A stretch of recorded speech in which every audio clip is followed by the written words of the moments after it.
نحمده ونصلي ونسلم على رسوله الكريم أما بعد أعوذ بالله من الشيطان الرجيم بسم الله الرحمن الرحيم يا بني اذهبوا فتحسسوا من يوسف وأخيه ولا تيأسوا من روح الله إنه لا ييأس من روح الله إلا القوم الكافرون فلما دخلوا عليه قالوا يا أيها العزيز مسنا وأهلنا الضر وجئنا ببضاعة مزجاة فأوف لنا الكيل وتصدق علينا إن الله يجزي المتصدقين قال هل علمتم ما فعلتم بيوسف وأخيه إذ أنتم جاهلون قالوا أئنك لأنت يوسف قال أنا يوسف وهذا أخي قد من الله علينا إنه من يتق ويصبر فإن الله لا يضيع أجر المحسنين صدق الله العظيم.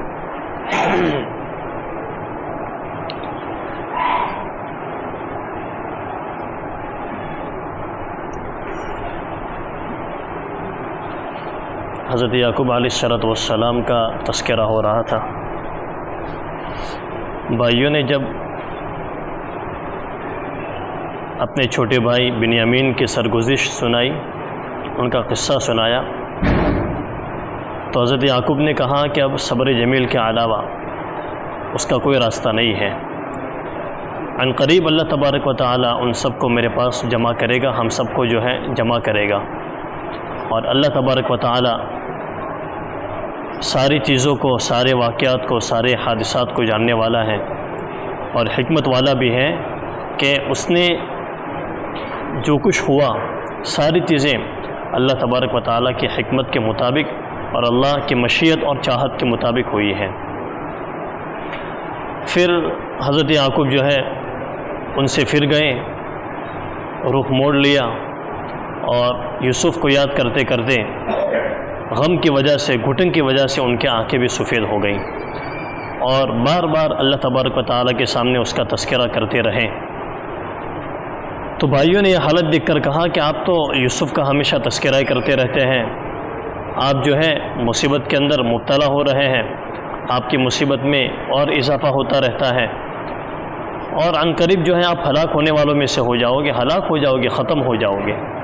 تو انہوں نے فرمایا کہ میں تمہارے سامنے تھوڑی تذکرہ کر رہا ہوں، میں مخلوق کے سامنے اور لوگوں کے سامنے تھوڑی بیان کرتا ہوں کہ میرا یوسف گم ہو گیا ہے، مجھ سے جدا ہو گیا. میں تو اپنے ساری جو ہے مشکلات کو، اپنے سارے غم کو، گھٹن کو اللہ کے سامنے بیان کرتا ہوں، میں تمہارے سامنے تھوڑی بیان کرتا ہوں. اس لیے کہ جہاں سے یہ مصیبت آئی ہے اور جس نے یہ مصیبت بھیجی ہے وہی اس مصیبت کو ہٹانے والا ہے، اس لیے میں اسی سے شکایت کرتا ہوں. اور میں اللہ تبارک و تعالی کی طرف سے ایسی باتوں کو جانتا ہوں جو تم نہیں جانتے ہو. اس کے بعد حضرت یعقوب نے بیٹوں سے کہا یا بنی اذهبوا فتحسسوا من یوسف واخیہ ولا تیأسوا من روح اللہ انہ لا ییأس من روح اللہ الا القوم الکافرون. اے میرے بیٹو، جاؤ اور یوسف کو اور اس کے بھائی کو تلاش کرو، اللہ کے رحمت سے مایوس مت ہو. گویا کہ حضرت یعقوب کے اس طرح کہنے سے اللہ تبارک و تعالیٰ کی طرف سے اب جدائی ختم ہو رہی ہے اور ملنے کا ٹائم اور ملنے کا وقت قریب ہو رہا ہے. عن قریب سارے بھائی اور حضرت یعقوب اپنے لاڈلے بیٹے سے ملیں گے، یوسف سے ملیں گے. اس سے پہلے جو واقعات بھی پیش آئے، یوسف علیہ السلام گم ہو گئے، بنیامین کو وہاں چھوڑ دیا، یہ سارے واقعات کے باوجود کبھی بھی حضرت یعقوب نے یہ نہیں کہا کہ جاؤ تلاش کر کے لاؤ، تلاش کرو، پتہ نہیں کہاں گم ہو گیا ہوگا. لیکن اب کہہ رہے ہیں اذهبوا فتحسسوا من یوسف، جاؤ اور یوسف کو اس کے بھائی کو تلاش کر کے لے آؤ. اور اللہ تبارک و تعالیٰ کے رحمت سے نا امید نہیں ہونا چاہیے، ہم کو ہمیشہ با امید رہنا چاہیے، چاہے ہماری مصیبت کتنی ہی لمبی کیوں نہ ہو. حضرت یعقوب اور ان کے بیٹے حضرت یوسف کے درمیان کا جو وقت گزرا ہے، 40 سال کا وقت گزرا ہے. 40 سال تک حضرت یعقوب گھٹن کے اندر رہے، یوسف کو یاد کرتے رہے اور یوسف کی جدائی ان سے 40 سال تک رہی. لیکن نا امید نہیں ہوئے کہ بھئی اتنا سارا عرصہ گزر گیا، اب پتہ نہیں ملنا مشکل ہے. اس کا پتہ نہیں کہاں عطا پتہ ہوگا، اب چھوڑو جانے دو. لیکن نہیں، وہ با امید رہے اور بیٹوں سے کہا کہ جاؤ تلاش کرو، یوسف کو بھی تلاش کرو، اس کے بھائی کو بھی لے کر آؤ، اور اللہ کے رحمت سے نا امید مت ہونا. کیوں؟ اس لیے کہ اللہ تعالیٰ کے امید سے نا امید وہ شخص ہوتا ہے جو کافر ہوتا ہے، جو اللہ کو نہیں مانتا. جو اللہ کو نہیں مانتے وہ اللہ تعالیٰ کے رحمت سے نا امید ہو جاتے ہیں. ہم تو اللہ کو ماننے والے ہیں، 100% ہمیں یقین ہے کہ اللہ تبارک و تعالیٰ تمام گھٹن سے، تمام مصیبتوں سے ہم کو نجات دلائے گا. اس لیے ہم اللہ تبارک و تعالیٰ سے پر امید ہیں. اللہ تبارک و تعالیٰ کی ذات سے ہم امید لگائے بیٹھے ہیں، اور نا امیدی کی جگہ مسلمانوں کے پاس کہیں نہیں ہے. ایک لمحے کے لیے بھی ایک مسلمان مایوس نہیں ہو سکتا، مسلمان نا امید نہیں ہو سکتا، اس لیے کہ اس کو یقین ہے کہ جو کچھ میرے ساتھ ہو رہا ہے مجھ سے کہیں زیادہ میرا اللہ میری مصیبت کو جانتا ہے، میرا اللہ میری حالت کو جانتا ہے. لہذا نا امید کی کوئی گنجائش ہے ہی نہیں، اور یہ تو ہمارے عقائد میں شامل ہے. وَلْيَأْسُ مِنَ اللَّهِ تَعَالَى كُفْرٌ، اللہ تبارک و تعالیٰ سے نا امید ہونا یہ کفر ہے، آدمی کو کفر کے دلدل میں پھنسا دے گا. نا امیدی آدمی کو کفر تک پہنچا دے گی.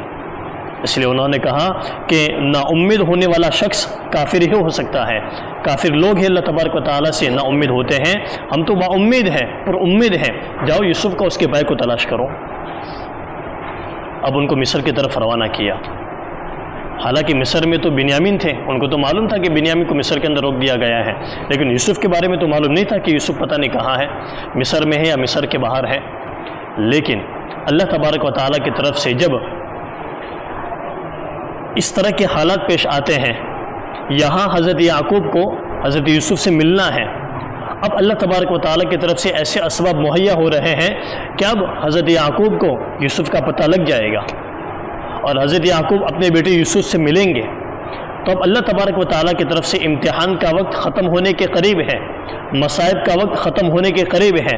اب ایسے حالات آنے والے ہیں کہ یعقوب اپنے بیٹے کو دیکھیں گے، اپنے بیٹے کا دیدار کریں گے، اور سارے بھائی اور اپنے والد اور سارے بیٹے ایک جگہ جمع ہوں گے، ان کا اجتماع ہوگا. اب وہ وقت قریب آ رہا ہے، اس لیے اللہ تبارک و تعالیٰ کی طرف سے ایسے اسباب مہیا ہو رہے ہیں. اس بنا پر انہوں نے مصر کی طرف اپنے بیٹوں کو بھیجا کہ جاؤ مصر کی طرف جاؤ. اب فلما دخلوا عليه قالوا يا أيها العزيز مسنا وأهلنا الضر وجئنا ببضاعة مزجاة فأوفي لنا الكيل وتصدق علينا إن الله يجزي المتصدقين. اب یہ تیسری مرتبہ حضرت یعقوب اپنے بیٹوں کو مصر کے اندر بھیج رہے ہیں، دو مقصد کے لیے. ایک تو اپنے بیٹے کی تلاش کے لیے، بنیامین کو لینے کے لیے بھی، اور غلہ لینے کے لیے بھی بھیج رہے ہیں. یہ تیسری مرتبہ یہ قافلہ اور یہ بھائی حضرت یوسف علیہ السلام کے پاس جا رہے ہیں. جب وہاں ان کے دربار میں پہنچے تو انہوں نے کہا یا ایھا العزیز، اے عزیز مصر. وزیر خزانہ تھے حضرت یوسف، وزیر خزانہ ہے، سارے خزانے ان کے قبضے قدرت میں ہیں، ابھی ان کا اختیار اس کے اوپر ہے، جس کو جیسا چاہے جس طرح کا چاہے دے، ان کے اختیار میں تھا. کہا اے عزیز، یعنی عزیز مصر، یہ ان کا لقب ہے. ہم کو اور ہمارے گھر والے کو جو ہے بڑی تکلیف پہنچ رہی ہے، فاقے سے گزر رہے ہیں، مصائب سے گزر رہے ہیں، طرح طرح کی مصیبتیں آ رہی ہیں. ہمارا بوڑھا باپ بھی اس کے بیٹے یوسف کو یاد کر کر کے رو رہا ہے، اور پونجی بھی ختم ہو رہی ہے، سارا ساز و سامان ختم ہوتا جا رہا ہے. ہم تمہارے پاس غلہ لینے کے لیے آئے ہیں، اور غلہ لینے کے لیے ہمارے پاس معمولی پونجی ہے، معمولی درجے کی پونجی لے کر آئے ہیں. رأس المال جس کو کہتے ہیں کہ جس کے بدلے میں ہم سامان خریدیں گے. ناقص ہے، نکمی ہے، یعنی ایسی چیز ہے جو مارکیٹ میں نہیں چلے گی یا بمشکل چلے گی، ایسی چیز ہم تمہارے پاس لے کر آئے ہیں. اس لیے کہ گھر میں کچھ ہے ہی نہیں، جو کچھ سامان بچا تھا وہ تمہارے پاس لے کر آئے ہیں، اس کے بدلے میں آپ ہم کو جو ہے پورا غلہ دے دیجئے. ایسا مت کیجئے کہ ہماری پونجی کے بدلے میں جیسی پونجی ویسا غلہ، نہیں، ایسا مت کیجئے، بلکہ ہمارے پونجی کی طرف نظر مت کیجئے، جو کچھ ہم لے کر آئے ہیں اس کے بدلے میں ہم کو پورا غلہ دیجئے. فَأَوْفِ لَنَا الْكَيْلَ، پورا ناپ کر کے دیجئے، غلہ دیجئے، وتصدق علینا، ہم پر خیرات کیجئے، ہمارے پونجی کی طرف مت دیکھیے، ہمارے پونجی اس قابل نہیں ہے کہ آپ اس کے بدلے میں ہم کو پورا بھر کے دیں، لیکن آپ تو بڑے مہربان ہیں، محسن ہیں، آپ نے ہم پر بارہ احسان کیا ہے، آپ نے ہماری بہترین مہمان نوازی کی ہے، تو اس کے بدلے میں ان ساری چیزوں کو دیکھتے ہوئے ہم آپ سے امید کرتے ہیں کہ آپ ہم کو پورا بھر کے دیں گے اور آپ ہمارے اوپر خیرات کریں گے۔ وتصدق علینا ان اللہ یجزی المتصدقین، جو خیرات کرتا ہے، جو صدقہ دیتا ہے، جو اللہ کے راستے میں دیتا ہے، اللہ تعالیٰ اس کو بھرپور بدلہ دیتے ہیں۔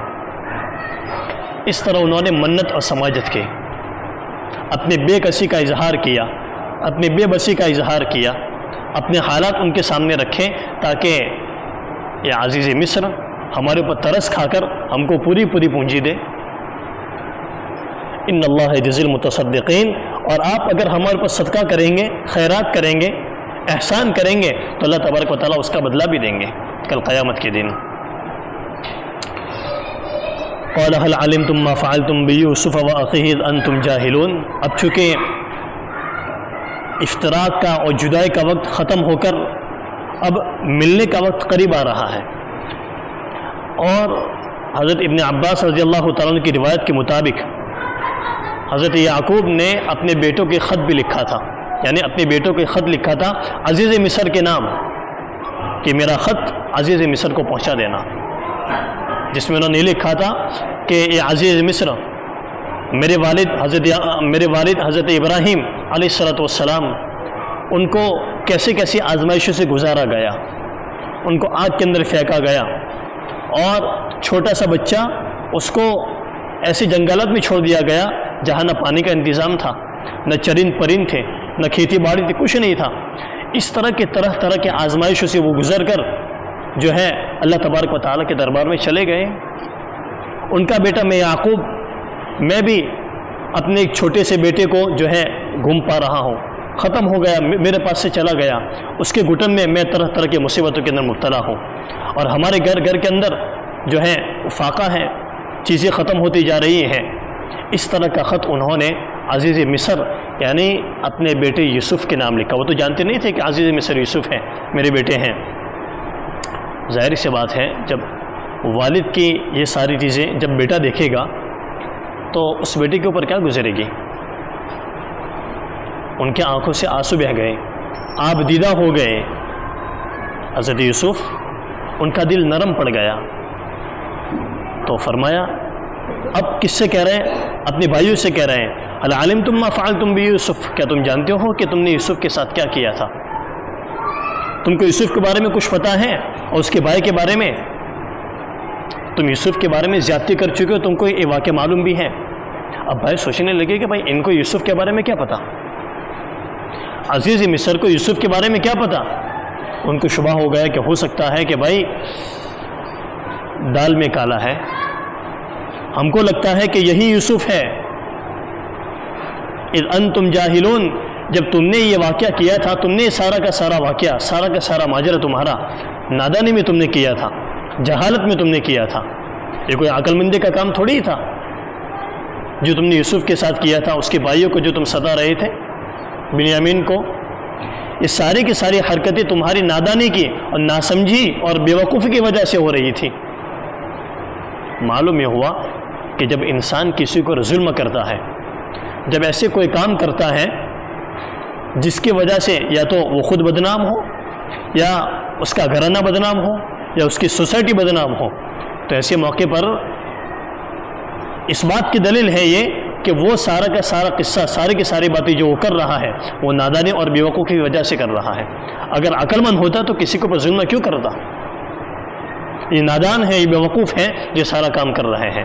اس لیے حضرت یوسف نے کہا اذ انتم جاہلون، اس وقت تم نادان اور بیوقوف تھے، حالانکہ عقل مند تھے، وہ سمجھدار تھے، بڑے تھے، لیکن ان کی یہ حرکت ان کی بیوقوفی کی دلیل ہے، ناسمجھی کی دلیل ہے۔ تو بھائیوں نے کہا قالوا انک لانت یوسف، کہ آپ ہی یوسف ہیں۔ قالوا انک لانت یوسف، کہ آپ ہی یوسف ہیں۔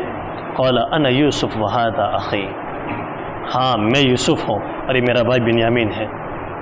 40 سال کے بعد پتہ لگ رہا ہے کہ یوسف تو عزیز مصر بنے بیٹھے ہیں۔ انا یوسف وہذا اخی قد من اللہ علینا۔ تو بھائیوں کی حیرت کا اندازہ پتہ نہیں وہ کیا سوچ رہے ہوں گے کہ بھائی یہ یوسف ہے، واقعی یوسف ہے یہ۔ ان کو ایک لمحے کے لیے یقین نہیں آ رہا ہوگا کہ بھائی یہ یوسف نہیں ہے۔ قال انا یوسف وہذا اخی قد من اللہ علینا، اللہ تعالیٰ نے ہم پر احسان کیا، مجھے یہاں تک جو پہنچایا ہے میرے اللہ کا میرے اوپر احسان ہے۔ اس احسان کے نتیجے میں اللہ تعالیٰ نے مجھے یہاں پہنچایا۔ اور آگے سنو، انہ من یتق ویصبر فان اللہ لا یضیع اجر المحسنین، جو تقوی اختیار کرتا ہے ویصبر اور صبر کرتا ہے فان اللہ لا یضیع اجر المحسنین، تو اللہ احسان کرنے والے کے اجر کو ضائع نہیں کرتا ہے۔ یہ احسان ہے، تقوی اختیار کرنا اور صبر کرنا۔ ان دو چیزوں کے نتیجے میں اللہ تبارک و تعالیٰ نے مجھے یہاں پہنچایا ہے، اور میرے پاس جو تقوی ہے، جو اللہ کا ڈر ہے، جو پرہیزگاری میرے پاس آپ دیکھ رہے ہیں، جو اکرام آپ نے دیکھا، جو احسان میرا آپ کے اوپر دیکھا، وہ ساری کی ساری چیزیں اور میرا صبر کرنا، یہ اللہ تبارک و تعالیٰ کی طرف سے میرے اوپر احسان تھا۔ میرے اللہ کے احسان کرنے کی وجہ سے میرے اندر پرہیزگاری آئی، میرے اللہ کے احسان کرنے کی وجہ سے میرے اندر صبر آیا۔ اور اللہ تبارک و تعالیٰ احسان کرنے والے کے اجر کو ضائع نہیں کرتے۔ یہ ان دو صفتوں کی وجہ سے اللہ تبارک و تعالیٰ نے مجھے یہاں تک پہنچایا ہے۔ میرے والد نے بھی صبر کیا اور میں نے بھی صبر کیا۔ اسی لیے جب آدمی حالات کے اندر ہو، مصائب کے اور بلاؤ کے اندر ہو، تو ایسے میں اس کو واویلا نہیں کرنا چاہیے کہ جس سے بھی مل گیا بس وہی داستان، وہی باتیں سناتا رہتا ہے، یہ ہو گیا، وہ فلاں ہو گیا۔ بلکہ بہت سے لوگ تو ایسے ہوتے ہیں کہ اگر ان کو سر میں درد ہونے لگے یا بخار ہونے لگے تو پورے علاقے میں پتہ چل جائے کہ فلاں صاحب کو بخار ہے، اس لیے کہ جہاں کہیں ملیں گے اپنے بخار کا تذکرہ کریں گے، بیمار ہوں، ایسا ہے ویسا ہے فلاں ہے۔ یہاں دیکھیے انبیاء کرام علیہ السلام کا شیوا دیکھیے، اتنے بڑے مصائب کے اندر مبتلا ہے، 40 سال تک اپنے بیٹی سے فراق ہو گیا، اس کے باوجود انہوں نے صبر کیا۔ حضرت یوسف نے بھی کیا اور ان کے والد نے بھی صبر جمیل کیا۔ اور ایک مومن کے لیے لازم اور ضروری ہے کہ ایسے موقع پر، بلاؤں کے موقع پر، مصیبتوں کے موقع پر صبر کرتا رہے، صبر کا دامن تھامے رکھے اور ساری شکایت اللہ تبارک و تعالیٰ سے کریں۔ انما اشکو بثی وحزنی الی اللہ۔ آج کی تعلیم کے اندر یہ بات آئی تھی، عصر کے بعد کی تعلیم کے اندر آئی تھی۔ حضرت عمر رضی اللہ تعالیٰ عنہ جب اس آیت کریمہ پر پہنچے، انما اشکو بثی وحزنی، پوری رات روتے رہے، پوری رات روتے رہے۔ یہ تقوی کی بنا پر، اللہ کا خوف اور اللہ کا ڈر، ان چیزوں کی بنا پر یہ ساری چیزیں دلوں کے اندر اور زندگیوں میں آتی ہیں۔ یہی مقصد ہے قرآن کی تفسیر کا، اور یہی مقصد ہے انبیاء کرام علیہ السلام کی تعلیمات کو اور انبیاء کے قصے کو سنا کر ان سے عبرت حاصل کرنا کہ انہوں نے کیسی زندگی گزاری۔ حضرت یعقوب علیہ السلام کی گھٹن کی وجہ سے ان کی بینائی چلی گئی، ختم ہو گئی، پھر بعد میں چل کر وہ بینائی آ جاتی ہیں یوسف کی کرامت کی بنا پر، لیکن فی الحال تو بینائی چلی گئی ان کی یوسف کی گھٹن کی وجہ سے، جدائی اور افتراق کی وجہ سے، لیکن انہوں نے صبر کیا۔ جب اللہ تبارک و تعالیٰ کی طرف سے ملاپ کا وقت قریب آیا، اجتماع جمع ہونے کا وقت قریب آیا، ملاقات کا وقت قریب آیا، تو اس وقت انہوں نے اپنے بیٹے کو بھیجا کہ جاؤ یوسف کا، اس کے بھائی کو تلاش کرو۔ اور حضرت یوسف نے بھی اپنے بھائیوں کے سامنے اس بات کو بتلایا کہ جو اللہ تعالیٰ نے مجھے یہاں پہنچایا ہے میرے تقوی کی وجہ سے پہنچایا ہے اور میرے صبر کرنے کی وجہ سے پہنچایا ہے، اور اس میں میرا کوئی کمال نہیں ہے۔ قد من اللہ علینا، میرے اللہ نے میرے اوپر احسان کیا ہے، اور میرے اللہ کی توفیق دینے کی وجہ سے میں نے سارا کام کیا ہے۔ اور جو کچھ میں نے کیا، میں اپنے والد سے جدا رہا، میں نے اپنا تعارف آپ کے سامنے نہیں کروایا، میں نے بنیامین کے اوپر چوری کا الزام لگا کر میں نے ان کو اپنے پاس رکھا، یہ ساری کی ساری چیزیں اللہ تبارک و تعالیٰ کی طرف سے میں کر رہا تھا، میں اپنی طرف سے نہیں کر رہا تھا۔ ورنہ کوئی باپ، کوئی بیٹا کیا کوئی چاہتا ہے کہ اپنی مرضی سے جدا رہے؟ جبکہ ہم کو معلوم ہو جائے کہ میرا والد میری وجہ سے دکھی ہے تو ہم تو فوراً پہنچ جائیں گے، لیکن یہ ساری کی ساری چیزیں امر خدا بندی کی وجہ سے اور تقدیر الہی ہونے کی وجہ سے میں ساری چیزیں کرتا رہا۔ پھر آگے انہوں نے سارے قصوروں کو معاف کر دیا، اپنے بھائیوں کے سارے قصور کو معاف کر دیا۔ یہ انبیاء کرام علیہ السلام کی تعلیمات ہیں۔ ہم کو اگر کوئی گالی دے دے تو زندگی پر اس کا پیچھا نہیں چھوڑیں گے، دشمنیاں پر دشمنیاں، غیبتیں پر غیبتیں، یہ ساری چیزیں ہیں جو ہم کو ہماری زندگی میں پیدا کرنی ہے۔ یہ وہ صفات ہے جو انسان کو انسان بناتے ہیں، جو انسان کو انسان بناتے ہیں۔ آج ہم انسانیت کا لبادہ اوڑھ کر، اس کی چادر اوڑھ کر ہم اپنے دلوں کے اندر پتہ نہیں کیا کیا چیزیں پکاتے رہتے ہیں، کھچڑے پکاتے رہتے ہیں، اور ہمارے دلوں کے اندر انسانیت نہیں ہے۔ ظاہر میں ہم انسان نظر آتے ہیں لیکن ہمارا باطن تو بالکل بگڑا ہوا اور ختم ہو چکا ہے۔ یہ ساری چیزیں تقویٰ کو اختیار کرنا